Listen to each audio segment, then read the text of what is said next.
নমস্কাৰ, মই বিক্ৰম। আজি এটা বিশেষ দিনৰ কথা আপোনালোকৰ আগত জনাব বিচাৰিছোঁ। এটা এনেকুৱা দিন যিটো দিনত আপোনালোকে যদি কিবা নতুন পৰিকল্পনা কৰি থৈছে বা কিবা নতুন আৰম্ভণি কৰিব বিচাৰিছে, একেবাৰে উচিত সেই দিনটোত কৰা। সেই দিনটো হৈছে অক্ষয় তৃতীয়। অহা 19 এপ্ৰিল তাৰিখে উদযাপন কৰিম অক্ষয় তৃতীয়। অক্ষয় তৃতীয়ত বহু মান্যতা আছে।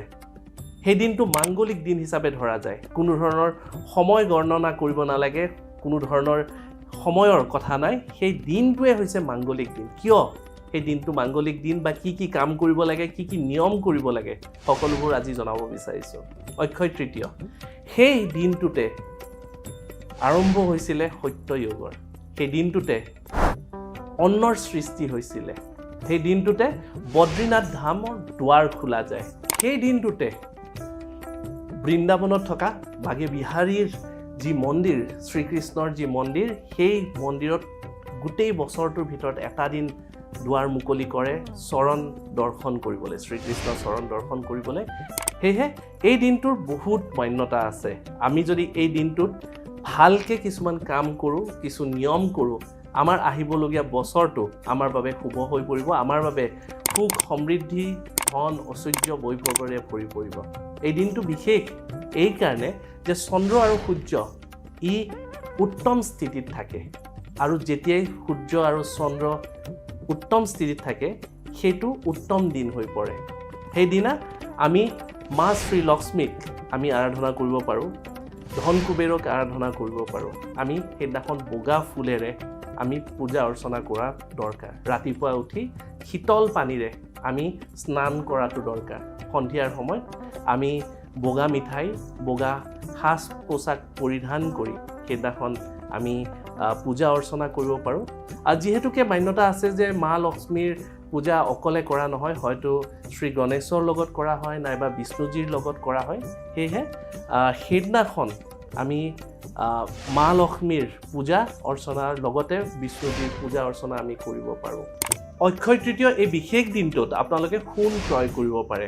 সোণ ক্ৰয় কৰিলে অত্যন্ত শুভ হয়, ধন ঐশ্বৰ্যৰে ভৰি পৰিব গোটেই বছৰটো। যদি কিবা কাৰণত আপোনালোকে যদি সোণ ক্ৰয় কৰিবলৈ অসুবিধা হয়, তেনেহ'লে যিকোনো অলংকাৰত সোণৰ পাৰি চৰাই আনিব পাৰে সেই দিনটোত। লগতে সেই দিনটো যদি আপোনালোকে কিবা প্ৰপাৰ্টি কিনিম বুলি ভাবিছে, কিবা মাটি বাৰী কিনাৰ কথা চলিছে, সেইদিনাখন বাইনা কৰাৰ অতি উত্তম দিন, শুভ দিন। আটাইতকৈ বেছি বিবাহ হোৱাৰ দিন হৈছে অক্ষয় তৃতীয়। সেয়েহে বহু মান্যতা আছে এই বিশেষ দিনটোৰ।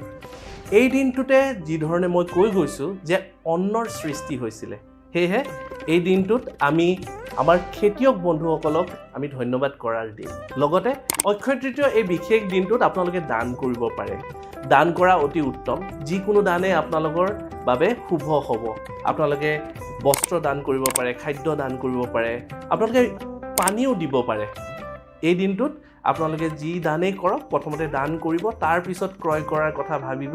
প্ৰথমতে দান কৰি উঠি ক্ৰয় কৰাটো অত্যন্ত শুভ আজিৰ এই দিনটোত। আপোনালোকে যদি এই দিনটোৰ নিয়মসমূহ পালন কৰে, 100% নিশ্চিত হৈ থাকক যে আহিবলগীয়া বছৰটো আপোনালোকৰ ওপৰত মা লক্ষ্মীৰ দৃষ্টি, কুবেৰৰ দৃষ্টি আপোনালোকৰ নিবদ্ধ হৈ থাকিব। সেইটো 100% নিশ্চিত। সেয়েহে একেবাৰে সুন্দৰ ধৰণে আশা কৰিছোঁ আপোনালোকে এই দিনটো উদযাপন কৰিব, পালন কৰিব, আৰু লগতে প্ৰত্যেকটো নিয়মে আপোনালোকে মানি চলিব। আৰু এই দিনটোতে আপোনালোকে ক্ৰয় কৰা বস্তু মা লক্ষ্মীৰ আগত অৰ্পণ কৰিব। লগতে আপোনালোকে আপোনালোকৰ খাদ্য ভাণ্ডাৰ একদম সুন্দৰকৈ ভৰাই তুলিব। মান্যতা আছে যে এই দিনটোতে শ্ৰীকৃষ্ণই প্ৰদান কৰিছিল, দান কৰিছিল অক্ষয় পাত্ৰ, এক এনেকুৱা পাত্ৰ যি পাত্ৰ কেতিয়াও খালী নহয়। সেয়েহে আপোনালোকৰ ঘৰতো যাতে খাদ্য সম্ভাৰ কেতিয়াও খালী নহয়, অক্ষয় পাত্ৰৰ দৰে যাতে ভৰ্তি হৈ থাকে, তাৰ বাবে আপোনালোকে আপোনালোকৰ খাদ্যৰ যি ভাণ্ডাৰ আছে তাৰে পৰা অলপ অন্ন মা লক্ষ্মীলৈ আগবঢ়াব পাৰে। আশা কৰিছোঁ এই দিনটোৰ প্ৰত্যেকটো নিয়মে আপোনালোকে অতি নিয়াৰিকৈ পালন কৰিব, যাতে ঐশ্বৰ্য আহে, আপোনালোকৰ শান্তি আহে, আপোনালোকৰ সুখ আহে, সমৃদ্ধি আহে, তাৰে কামনা কৰিলোঁ। ধন্যবাদ।